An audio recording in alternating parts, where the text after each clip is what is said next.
there was a whole row of knots in your life, and let's say the 15th knot were relationships.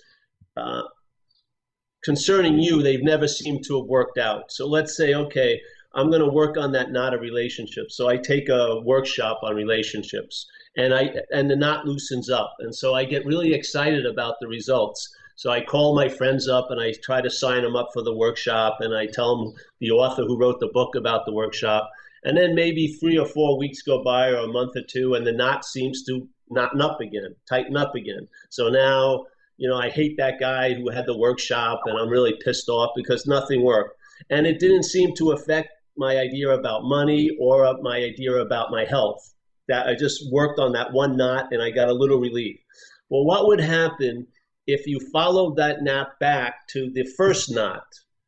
And that first knot, in my view, is the misidentification with what you're not, yes?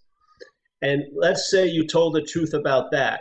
And in the telling of the truth about that knot would loosen up. When that knot loosened up, there's a thread in that knot that goes through all the other knots in your life. So you'll know the tree by the fruit. When that knot loosens up, you'll see its effects appear in all these other aspects in what you call your life.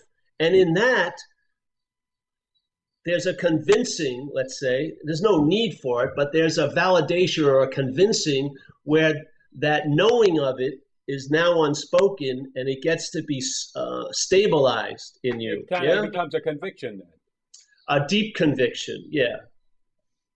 You're convinced, you believe with certainty.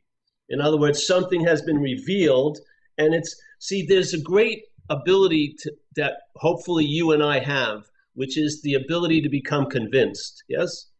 Because something in life will demonstrate itself.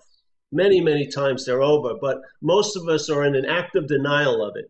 We'll have a miracle happen, let's say at 9 in the morning. By 12 o'clock, we've forgotten about it. But we could have a resentment that never actually occurred, and we're still dwelling on it 30-something years later. Yeah? You have to see the conditioned mind's tendency. The conditioned mind's tendency here is, if things are going good, it starts worrying, when are they going to figure me out? That I don't deserve this thing going good, that I'm a fraud. But the same head, if things are going bad, it says it's going to last forever. You have to see what is interpreting your life and see the deal, yeah?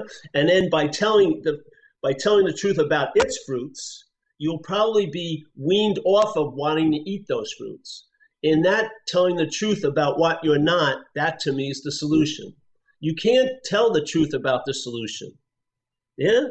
There's no way you can indicate it. You can't see the solution, or you can't see the truth because you're seeing from the truth at all times. But from seeing from the truth, you can tell the truth about what's not so. Yeah? And in that to me is the solution. That's the truth in translation here. When I'm in the clarity of what's not so as being not so, where there's no confusion around that to me is traveling lighter.